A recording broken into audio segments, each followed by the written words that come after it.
نحمده ونصلي على رسوله الكريم اما بعد فاعوذ بالله من الشیطان الرجیم بسم اللہ الرحمن الرحیم۔ قرآن کریم کی ترجمے کی کلاس جو جا رہی ہے اس میں آج 96 97 آیات سے ترجمہ شروع ہو رہا ہے۔ قل آپ صلی اللہ علیہ وسلم فرما دیجئے، من جو کان ہے عدوًا دشمن لجبریل حضرت جبرائیل علیہ السلام کا، حضور اقدس صلی اللہ علیہ وسلم نے جب نبوت کا اعلان فرمایا اور جب آپ ہجرت کر کے مدینہ آئے تو آپ کے پاس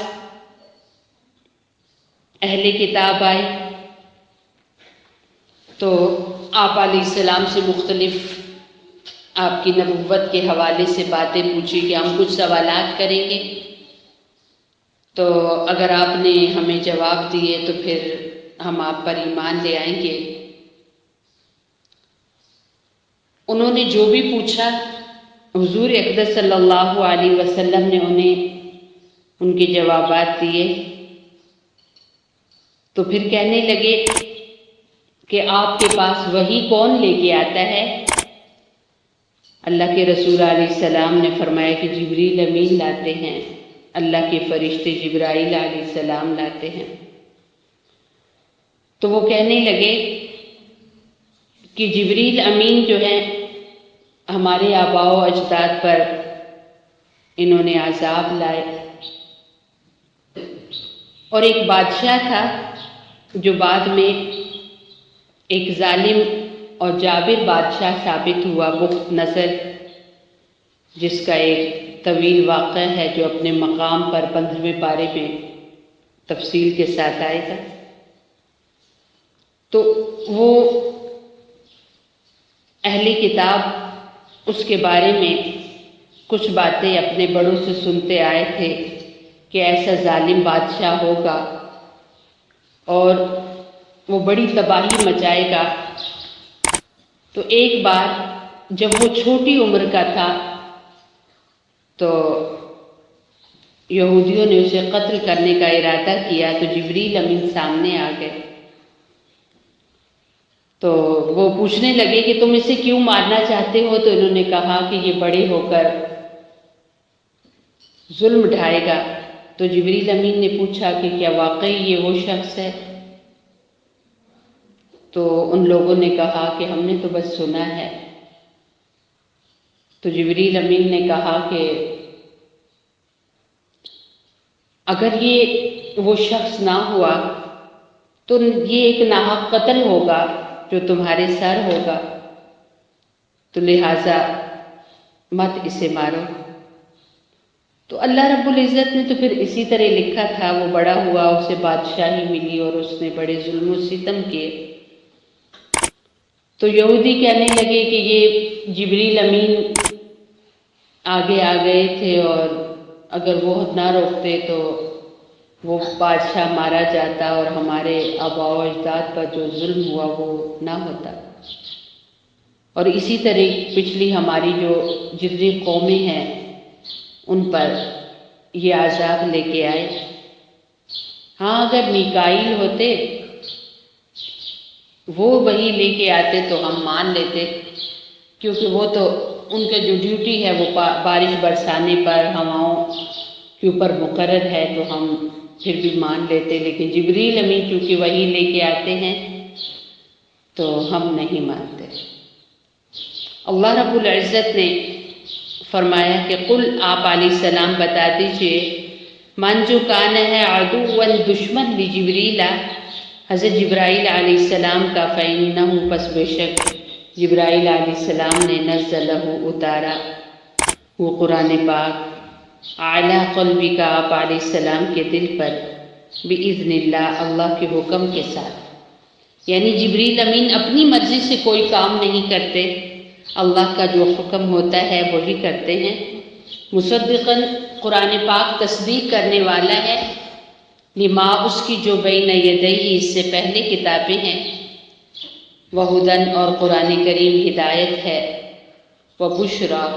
اور قرآن کریم خوشخبری ہے، للمؤمنین ایمان والوں کے لیے۔ قرآن کریم پہلے لوگوں کے حالات بھی بتاتا ہے۔ قرآن کریم کو جو انسان سیکھتا ہے، قرآن کریم سے جو انسان تعلق لگا لیتا ہے، وہی سیدھے راستے پر چلتا ہے اور اسی کو دونوں جہانوں کی خوشخبری ملتی ہے، اور ایسے انسان کو مومن کہتے ہیں۔ من جو کان ہے عدو دشمن للہ اللہ تعالیٰ کا، وملائکتہ اور اس کے فرشتوں کا، ورسلہ اور اس کے انبیاء کرام کا، وجبریل اور حضرت جبرائیل علیہ السلام کا، ومیکائیل اور حضرت میکائیل علیہ السلام کا، فإن اللہ پس بے شک اللہ تعالی عدو دشمن ہے، للکافرین کافروں کے۔ یعنی یہ فرشتے اپنی مرضی سے کچھ نہیں کرتے۔ اللہ رب العزت نے پہلی قوموں پر عذاب لانے کے لیے جس طرح ان کو کہا، انہوں نے ویسے کیا۔ اب یہ نہیں کہ جبریل امین جو کہ پہلی قوموں پر عذاب وہ لائے تھے تو تم اس وجہ سے ایمان نہیں لاتے ہو کہ یہاں فرشتہ وہی جبریل امین ہی وہی لے کے آتے ہیں۔ تو یہ ہے کہ جو بھی اللہ رب العزت یا ملائکہ یا انبیاء کرام یا ان بڑے فرشتوں سے دشمنی رکھے گا تو اللہ سے لوگوں کا دشمن ہے۔ وَلَقَدْ بَدَا تحقیق انزلنا اتاری ہم نے الیک آپ علیہ السلام کی طرف آیات نشانیاں بینات روشن، قرآن کریم کی آیات، یہ اللہ رب العزت نے ان کو نشانیاں کہا ہے، یہ پتے ہیں، یہ ایڈریس ہیں۔ جب انسان کو کسی جگہ کا پتہ معلوم ہو تو وہاں پر جانا بالکل آسان ہوتا ہے۔ اب یہ آیات جو ہیں یہ پتے ہیں، اور کیسے پتے ہیں، کیسے ایڈریس ہیں؟ بینات جو بالکل روشن اور واضح ہیں۔ جب انسان ان آیات پر عمل کرتا ہے، ان آیات کے پیچھے چلتا ہے تو وہ سیدھی راہ پر ہی چلتا ہے۔ وما یکفر اور نہیں انکار کرتے بہا ان آیات کا الا مگر فاسق نافرمان لوگ، یعنی فاسق لوگوں کے سوا اللہ کی کلام، اللہ کی آیات، اللہ کی آیات ان بینات کا انکار اور کوئی نہیں کرتا، فاسق ہی کرتا ہے۔ فاسق کی نشانیاں پیچھے آپ نے پڑھی، وہ بھی نشانیاں، اور ایک یہ بھی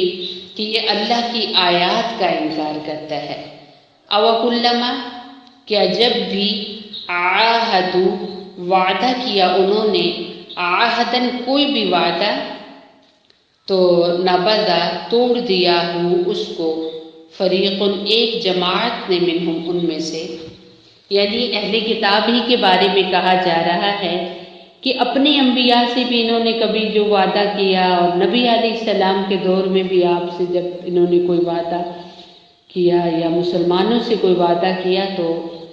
یہ وعدہ توڑنے والی قوم ہے، انہوں نے وعدہ توڑا۔ اور آپ پڑھ چکے ہیں کہ وعدہ توڑنے والا انسان جو ہے یہ مسلمان نہیں، منافق ہوتا ہے۔ بلکہ اکثرہم زیادہ ان میں لا یؤمنون نہیں ایمان رکھتے۔ کتنے لوگ تھے یہودی مدینہ طیبہ میں آباد تھے، نبی اکرم صلی اللہ علیہ وسلم کی دعوت پر، اور آپ علیہ السلام سے سارے سوالات پوچھنے کے باوجود سوائے 8 یا 9 لوگوں کے بارے میں آتا ہے کہ یہ مسلمان ہوئے۔ اور کتنے علماء عیسائی تھے جو آپ علیہ السلام سے آ کر انہوں نے سوالات کیے، سوائے ایک عالم کے باقی کوئی مسلمان نہیں ہوئے۔ بعد میں ہوتے گئے، لیکن اس وقت آپ علیہ السلام کی دعوت پر سوائے حضرت عبداللہ بن سلام کے اور کوئی مسلمان نہیں ہوا۔ تو فرمایا کہ جب بھی کوئی عہد کرتے ہیں تو اس کو یہ توڑ دیتے ہیں۔ ولما اور جب جاءہم آیا ان کے پاس رسول من عند اللہ اللہ کی طرف سے، مصدق تصدیق کرنے والا ہے، لما اس کی جو معہم ان کے پاس ہے، تو نبذ پھینک دیا فریق ایک جماعت نے، من الذین ان لوگوں میں سے، اوت الکتاب جو اہل کتاب تھے یا دیے گئے تھے کتاب اللہ اللہ تعالیٰ کی کتاب کو، وراء پیچھے، ظہورہم اپنی پیٹھ کے، کأن جیسے کہ بے شک وہ لا یعلمون نہیں جانتے تھے۔ یعنی نبی اکرم صلی اللہ علیہ وسلم آ گئے اور قرآن کریم لے کے آئے کہ جو کہ ان کی تورات کی سچائی کا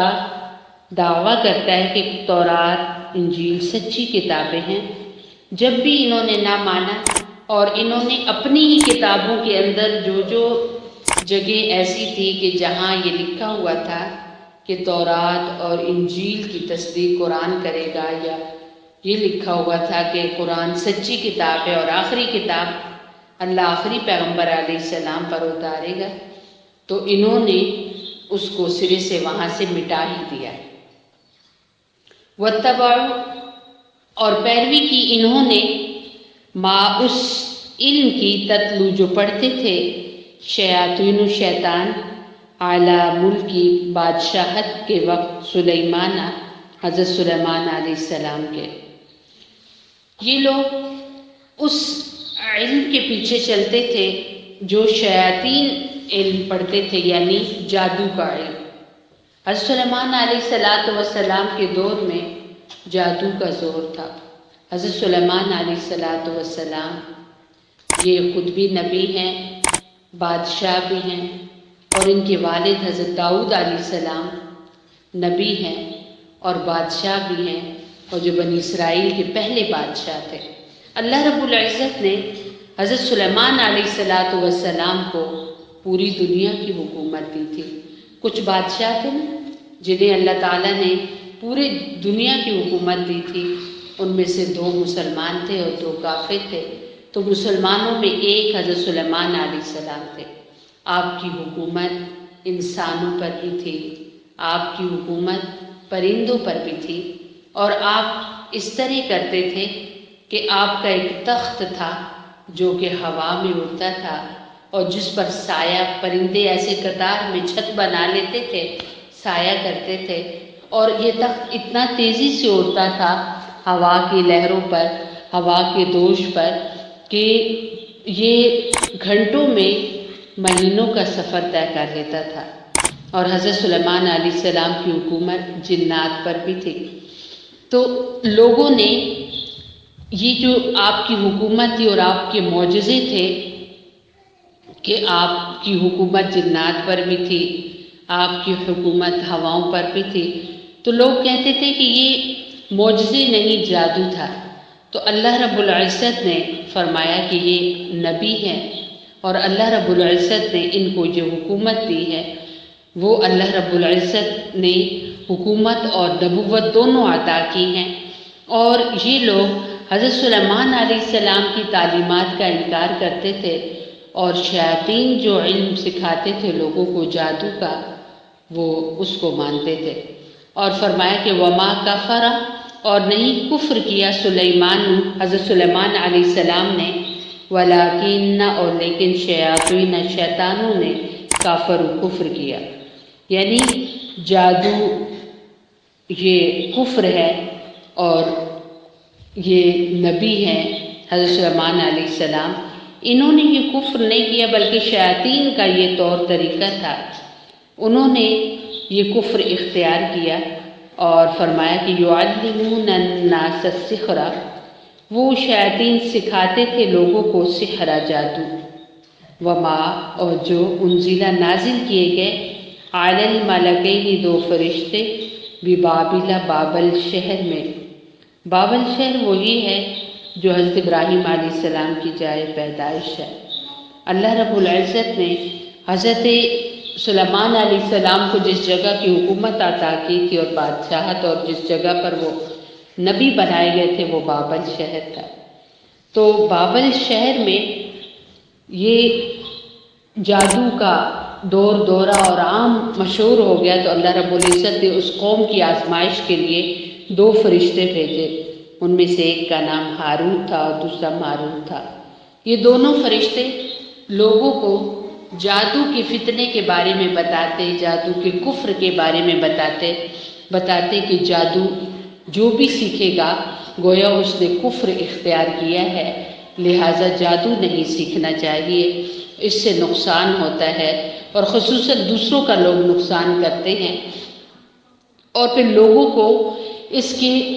جتنے بھی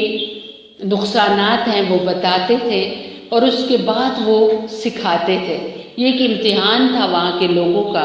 کہ نقصان جاننے کے باوجود کیا وہ لوگ سیکھیں گے؟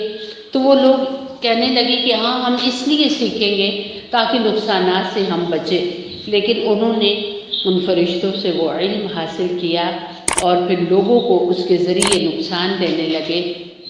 جیسے کہ آگے آ رہا ہے کہ وہ گھروں کو خراب کرتے تھے، میاں بیوی کے درمیان جھگڑے ڈال کر گھر توڑوا دیتے تھے۔ اور یہ فرشتے جو تھے یہ اللہ رب العزت کے حکم سے زمین پہ آئے اور لوگوں کے لیے ایک امتحان بن کے آئے۔ جب ان کا کام پورا ہو گیا اور پھر وقت مکمل ہو گیا تو یہ واپس آسمانوں پہ چلے گئے۔ اور فرمایا کہ وما اور نہیں یعلمانی سکھاتے تھے وہ فرشتے من احد کسی کو بھی جادو حتیٰ یہاں تک کہ یقولا وہ دونوں کہہ دیتے انما بے شک نحن ہم فتنۃ امتحان ہے فلا تکفر پس نہ تم کفر کرو، یعنی ہم تمہاری لیے آزمائش بن کے آئے ہیں، اگر تم اس کے باوجود ایک نقصان دہ چیز جاننے کے باوجود اگر تم اسے حاصل کرو گے تو گویا کافر ہو جاؤ گے،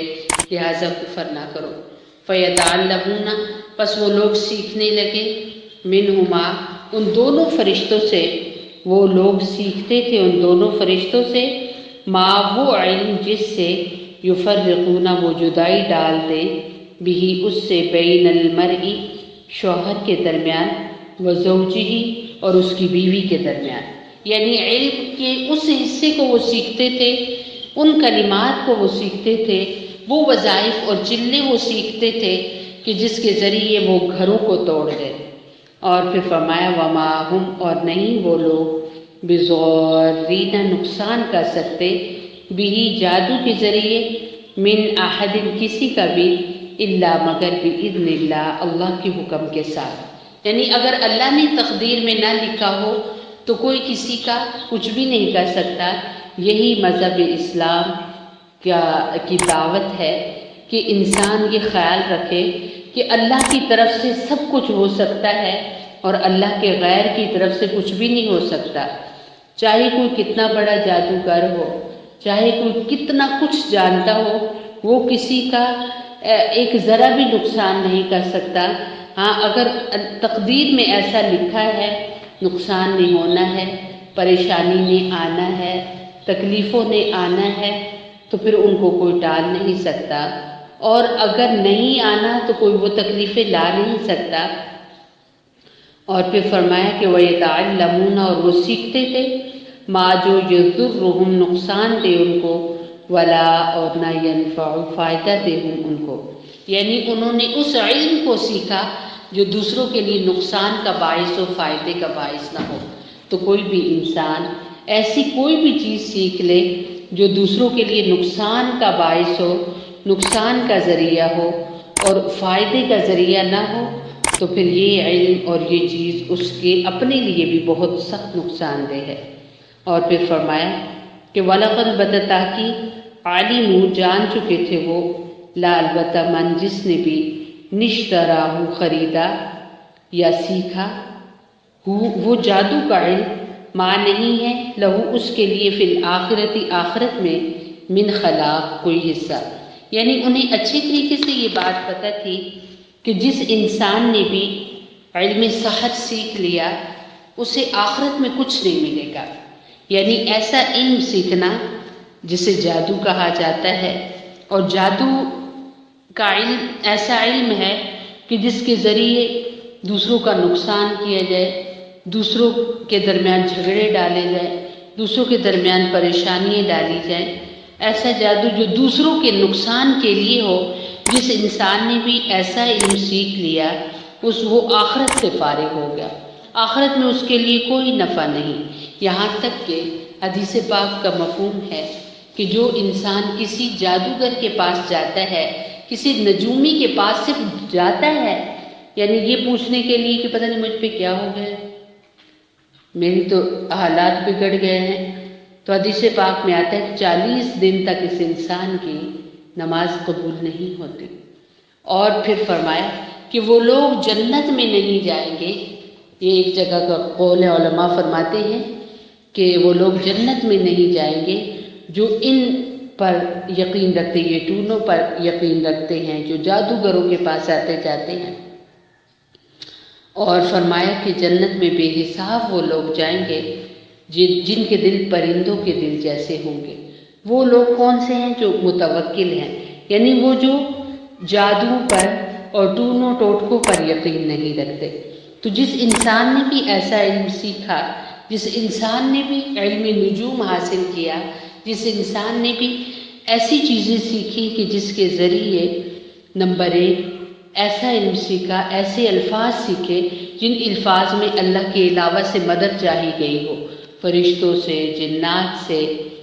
اور اللہ کی نوری مخلوق سے مدد چاہی گئی ہو، تو وہ چونکہ شرکیہ الفاظ ہے، اللہ کے نیک بندوں سے مدد چاہی گئی ہو، انبیاء سے مدد چاہی گئی ہو، اولیاء کرام سے مدد چاہی گئی ہو، ایسے الفاظ حاصل کیے، تو وہ یہ بھی جادو کے اس میں آتا ہے، تو یہ بھی شرکیہ الفاظ ہے۔ اور اسی طریقے سے یہ جو جادو ہوتا ہے، اصل جو لوگ سیکھتے ہیں اس جادو کو، وہ مکمل طور پہ شیطان کے کارندے اور چیلے ہوتے ہیں، کیونکہ جو بھی جادوگر ہوتا ہے وہ خود کو ناپاک کر لیتا ہے اور ہر وقت ناپاک اور گندا رہتا ہے۔ جب تک وہ ناپاک اور گندا نہ رہے تو اس کا وہ کلام اور اس کی وہ سیکھی ہوئی چیز اثر نہیں کرتی۔ اثر کروانے کے لیے اسے شریعت کے احکامات کو توڑنا پڑتا ہے، اور ایسی جو خواتین بھی جادو وغیرہ ٹونے سیکھتی ہیں اور آگے یہ سلسلے چلاتی ہیں، تو وہ بھی اپنے ان ایام میں ان اعمال کو کرتی ہیں جو ان کے نماز نہ پڑھنے کے دن ہوتے ہیں، جن دنوں میں وہ ناپاک ہوتی ہیں، ناپاکی کے ایام میں یہ کام وہ کرتی ہیں، یہ چلے وہ کاٹتی ہیں۔ تو اس سے کیا ہوتا ہے کہ انہیں یہ علم و نجوم حاصل ہوتا ہے، اور وہ ناپاکی کے، یعنی وہ ناپاکی کا گندا خون اور گندگی سے یہ ان منتر کو اور ان عبارات کو لکھتے ہیں تاکہ ان کا وہ اثرات چلے، ان کے جادو چلے، اور یہ چونکہ ناپاک چیز ہے اور ناپاک چیز کے ذریعے سے پھیلایا جاتا ہے، اسی لیے اس کی سزا بھی بڑی سخت ہے کہ ایسے انسان کا آخرت میں کوئی حصہ نہیں۔ ہاں، جو لوگ اللہ کے قرآن سے اور نبی علیہ الصلاۃ والسلام کے فرامین کے ذریعے لوگوں کا علاج معالجہ کرتے ہیں، جیسے عامل لوگ ہوتے ہیں، وہ یعنی جھاڑ پھونک کرتے ہیں، دم ڈالتے ہیں، کوئی بیمار ہو گیا، کسی کو بخار ہو گیا، کسی کے گھر میں پریشانی آ گئی، تو وہ اللہ کے کلام کے ذریعے اور ایسے الفاظ کے ذریعے وہ علاج کرتے ہیں کہ جن میں کوئی شرکیہ لفظ نہ ہو، تو پھر یہ کرنا جائز ہے۔ اور اس کے علاوہ ایسے الفاظ کے ذریعے دعا کرنا، دم پڑھنا جس میں اللہ کے علاوہ سے مدد چاہی گئی ہو، یہ جائز نہیں ہے، اور ایسا سیکھنا بھی منع ہے۔ وَلَبِئْسَ، البتہ برا ہے، معاشروں کے بیچ ڈالا انہوں نے بھی، جس کے بدلے انفسہم، اپنے آپ کو، یعنی بہت غلط چیز انہوں نے حاصل کی، جوق در جوق اور جماعت در جماعت لوگ جاتے تھے اور علم النجوم حاصل کرتے تھے، یہ جو جادوگری کا علم تھا یہ حاصل کرتے تھے، اور اللہ رب العزت نے فرمایا گویا انہوں نے خود کو بیچ ڈالا ہے، انہوں نے اپنی آخرت خراب کر دی ہے، اور یہ علم حاصل کر کے لو کاش کانو ہوتے وہ یعلمون، جانتے، ولو، اور اگر انہم، بے شک وہ آمنوا، ایمان لاتے، یعنی ایمان والا کون ہے؟ جس کا سارا بھروسہ اللہ رب العزت پر ہے، اور یہاں پر خصوصاً یہودیوں کو کہا گیا ہے کہ جنہوں نے اپنے دین اور کتاب کا علم چھوڑ کر انہوں نے جادوگری کا علم حاصل کیا اور اس کے تابع ہو گئے اور اس کے اوپر عمل کرنے لگ گئے، تو اللہ رب العزت نے فرمایا اور اگر بے شک وہ ایمان لاتے، واتقوا، اور ڈرتے رہتے، یا پرہیزگار بنتے، لمثوبۃ البتہ وہ ٹھکانہ پاتے من عند اللہ اللہ کے ہاں خیر بہترین۔ یعنی اب ظاہر ہے نبی اکرم صلی اللہ علیہ وسلم آخری دین لے کے آ گئے ہیں اور یہ اہل کتاب پہلے دین کو ماننے والے ہیں۔ اگر یہ دین اسلام کو بھی قبول کرتے تو ان کے لیے دوہرا اجر تھا، دوہرا ثواب تھا، اور ان کے لیے آخرت میں بھی بڑا اجر ہے۔ اور لیکن یہاں پر بھی یہ کہا گیا لو کاش کان ہوتے وہ یعلمون، جانتے، تھوڑا سا بھی علم حاصل کر لیں تو ان کی دونوں جہانوں میں کامیابی ہو سکتی ہیں۔ لیکن وہ علم ان کا کیا تھا؟ اہل کتاب کے علم کے بارے میں آپ پڑھ بھی چکے ہیں اور آئندہ بھی پڑھیں گے کہ ان کا علم خیالات، نہ کبھی کتاب کو پڑھا، نہ کبھی کوئی مطالعہ کیا، نہ کسی سے سیکھا، بس جو خیالوں میں بات آ گئی وہی ان کا علم تھا۔ تو یہاں تک اللہ رب العزت نے ارشاد فرمایا کہ کاش کہ وہ لوگ جان لیتے، کاش کہ وہ لوگ سمجھ لیتے کہ یہ جو انہوں نے جادو کا علم سیکھنا شروع کر لیا اور اسی کو اپنا مقصد زندگی بنا لیا، یہ بہت ان کے آخرت کا نقصان کرنے والا ہے اور اپنی دنیا کا نقصان کرنے والے ہیں وہ لوگ اس کے ذریعے۔ تو اس لیے آپ سب بھی اپنے ذہن میں یہ بات بٹھا لیں کہ ذرا سا کچھ ہو جائے تو دوڑ پڑنا کسی کے پاس اور جا کر پوچھنا کہ ہمیں کیا ہو گیا ہے، ہمارے یہ حالات کیوں ہو گئے ہیں، یا گھر میں ذرا سی کوئی پریشانی بن جائے، کسی کی طرف سے کوئی تکلیف ہو جائے تو اچھا میں اب اس کا حساب کر لوں گی، پھر کسی کے پاس جانا کہ مجھے ایسا کچھ تیار کر کے دے دیں، ایسا کوئی تعویذ بنا کے دے دیں، ایسا کوئی عمل مجھے بتا دیں کہ فلاں میرے آگے بول نہ سکے، فلاں میں اور وہ بالکل ایک جیسے تھے، وہ بڑی خوشحال ہے اور میرے گھر میں بڑی پریشانیاں ہیں تو میں اسے ہنستا رستا نہیں دیکھ سکتی، کچھ ایسا دیجیے کہ میرے سے بھی زیادہ وہ بدحال ہو جائے۔ تو یہ بڑے گناہ کی سوچ ہے اور یہ عمل بھی بڑے گناہ کا ہے۔ اللہ پر توکل کرنا ایک مسلمان کی خوبی اور نشانی ہے اور اللہ پر ہی توکل ہونا چاہیے اور بالکل ان چیزوں سے دور رہنا چاہیے۔ جن لوگوں نے بھی اللہ پر بھروسہ کیا انہیں کہیں جانے کی ضرورت نہ رہی۔ جتنی بھی انسان کی زندگی میں خرابیاں آتی ہیں قرآن کریم بتاتا ہے کہ وہ اپنے اعمال کی کمائی ہے۔ آپ کے اوپر کوئی بھی پریشانی آئی، کوئی بھی تکلیف آئی تو وہ آپ کے اپنے عملوں کا نتیجہ ہے۔ آپ کے اوپر کوئی بھی پریشانی ہے تو پہلے تلاش کرو کہ میرے اللہ جس نے مجھے زندگی کی دولت دی، جس نے مجھے جسم دیا، جس نے مجھے رہنا نصیب کیا، جس نے مجھے رشتے عطا کیے، میں اس کو کتنا خوش رکھتی ہوں، میری زندگی میں اس کی کتنی فرما برداریاں اور کتنی نافرمانیاں ہیں۔ اگر فرما برداریاں ہیں تو الحمدللہ، اور اگر نافرمانیاں ہیں تو پھر کوشش کرو کہ ان نافرمانیوں کو اور ان ناراضگیوں کو اپنی زندگی سے دور کرو۔ کوئی تعویذ لینے کی ضرورت نہیں پڑے گی، کہیں جانے کی نوبت نہیں آئے گی، آپ کی زندگی کا ہر مسئلہ خود بخود حل ہوگا۔ یہ جو مشرک لوگ تھے یہ مشرک کیوں بنے؟ یہ کہا ان کی سوچ اور ان کا خیال یہ تھا کہ اللہ بہت بڑا ہے اور ہم بڑے گناہ گار اور چھوٹے ہیں، ہماری اس تک رسائی اور پہنچ نہیں ہے، تو لہٰذا ہمیں بیچ میں واسطے لگانے چاہیے۔ تو انہوں نے مٹی کے پتلے بھی بنائے اور انہوں نے اپنے نیک گزرے ہوئے بزرگوں کی تصویریں بھی بنائیں اور ان کے جسم بھی بنائے، ان کی مورتیاں بنائیں، پھر ان کے سامنے جھکتے، یا پھر بڑے بزرگ لوگ جو فوت ہو گئے قبروں میں دفن ہیں اور وہاں ان کی قبروں پر بڑی بڑے مزارات بن گئے ہیں، خانقاہیں بن گئی ہیں، اور وہاں جا کر لوگ نذرانے چڑھا رہے ہیں اور ہاتھ اٹھائے کھڑے ہیں کہ یہ بڑے بزرگ لوگ ہیں، اللہ کے ہاں ان کا بڑا مقام تھا، اور یہ تو جو ہاتھ اٹھا کر دعا کرے ان کی دعائیں رد نہیں ہوتی، ہماری قبول نہیں ہوتی، تو ہم ان کے قریب اس لیے ہوئے ہیں، ہم نے یہ واسطے اس لیے لگائے ہیں تاکہ ہماری سنی جائے۔ تو یہ سب لا علمی کے اعمال ہیں، یہ سب اللہ رب العزت سے دوری کے نتائج ہیں۔ اگر اللہ سے انسان جوڑ پیدا کر لے تو اسے کسی واسطے کی ضرورت نہیں۔ اللہ کے رسول علیہ الصلاۃ والسلام نے انسانوں کو اللہ سے اتنا قریب تر جوڑ دیا ہے کہ بس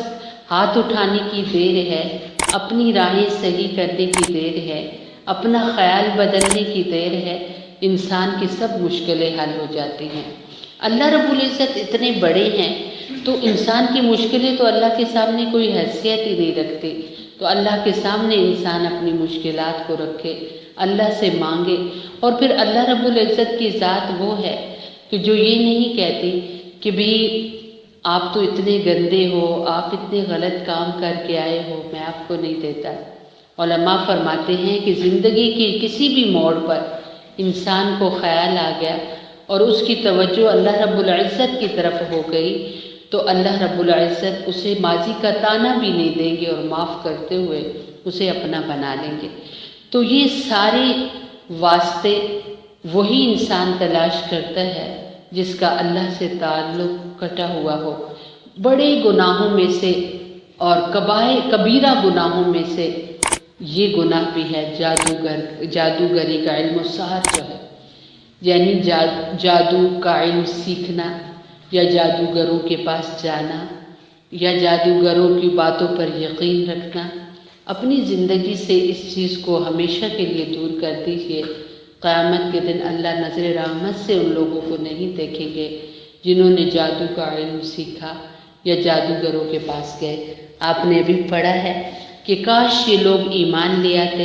تو اللہ رب العزت کے ہاں ان کا بہترین مقام تھا، لیکن چونکہ ان کا ایمان بھی نہیں تھا، پرہیزگاری بھی نہیں تھی، یہ ان غلط کاموں سے بچتے بھی نہیں تھے، تو ان کے لیے آخرت میں کوئی اچھی جگہ نہیں ہے۔